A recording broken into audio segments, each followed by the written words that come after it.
So hello guys, and today in this video I want to go over tarping and the tarper's role in a trio. Now I'm going to go over what to do as a tarper and what you should look out for. So yeah, let's get right into it. For you guys that don't know what tarping is, it's when you build a structure from zone to zone so that the whole team can travel safely between zones. Now the tarper arguably is one of the most important roles in the trio since he decides where the whole trio is going. So if he leads the whole trio into a bad situation and the trio dies, obviously it is the Tarper's fault. Now, all of this might make it seem like tarping is the hardest role, but don't worry, tarping is really easy to learn and is arguably one of the easiest to learn. So yeah, let's get right into it. So the biggest mistake I see newly formed trios make is that they have a single tarper. So before they even get into the game, they say, this guy is gonna tarp. But that is not the right mindset to have. In, I guess, the whole trio, everyone should be able to tarp. The reason for this is that if your tarper dies early game or mid game, you have no tarper otherwise. That's when, the whole team falls into shambles. Now, it is okay though to have a main tarper. So a tarper that maybe tarps 80% of the time, but obviously there's going to be moments where that guy cannot tarp. Either, maybe he has no mats, or he gets dropped and gets knocked. But there are situations where the tarper has to change, and in that situation everyone in your trio should be able to tarp. Now in my opinion, to be a tarper you don't have to have the fastest tarps or the best tarps.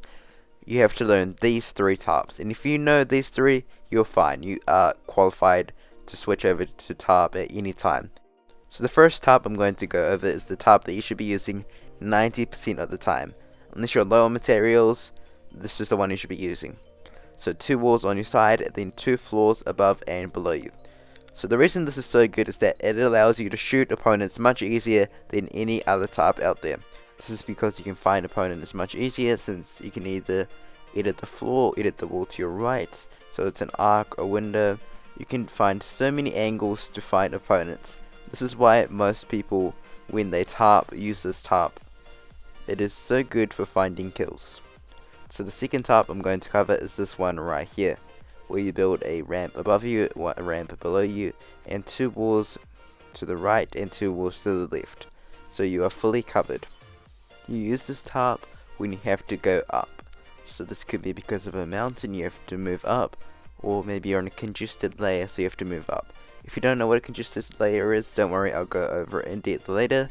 So yeah, let's move on to the next tarp. So the third and final one, the solo tarp. Now the solo tarp is a last resort tarp.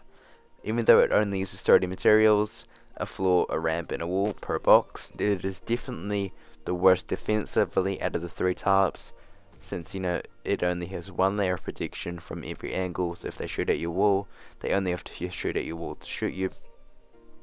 And the other thing, it is very hard to look for shots when you're doing this tarp, just because the only real way you can look for shots is through editing that wall.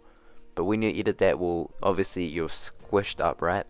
Because that ramp is suffocating you, meaning that it is very hard to look for angles, and obviously if you try to edit the ramp to look for shots, you're leaving yourself very exposed, so it's not a good idea. So this tarp you should never use unless you're on low materials.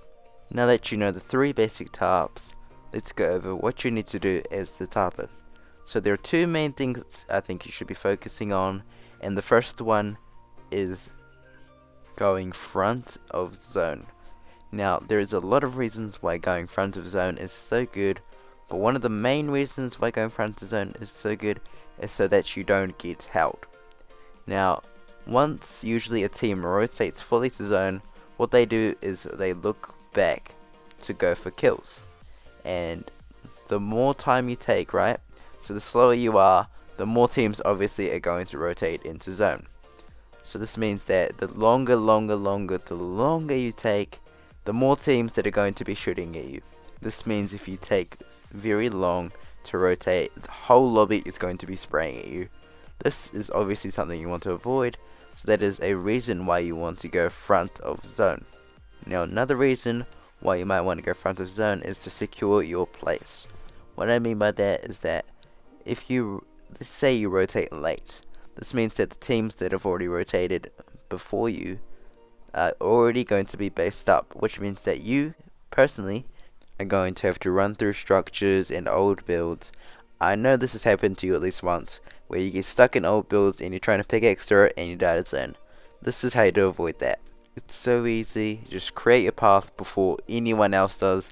Before anyone else is even there, you just create your own path and you can easily rotate to zone. Now the second thing you want to keep in mind is to get a good layer.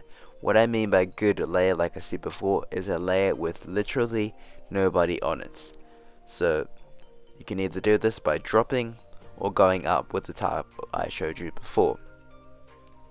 By, getting a good layer and avoiding everyone, one, it avoids fights. So if there's a team right next to you, they might try to jump into your box because they have no mats, but it completely avoids that as well. And it also avoids the thing I said before of congestion. So when you're tarping, you're not going to hit someone else's tarp and you can have a lot of open space to tarp with. Now let's say you want to avoid an open layer, you want to avoid a congested layer and you go up. The thing you want to be careful about is going to second height. Unless you want to go to height, second height is probably the worst position to be in. The reason for this is that what height is doing, right?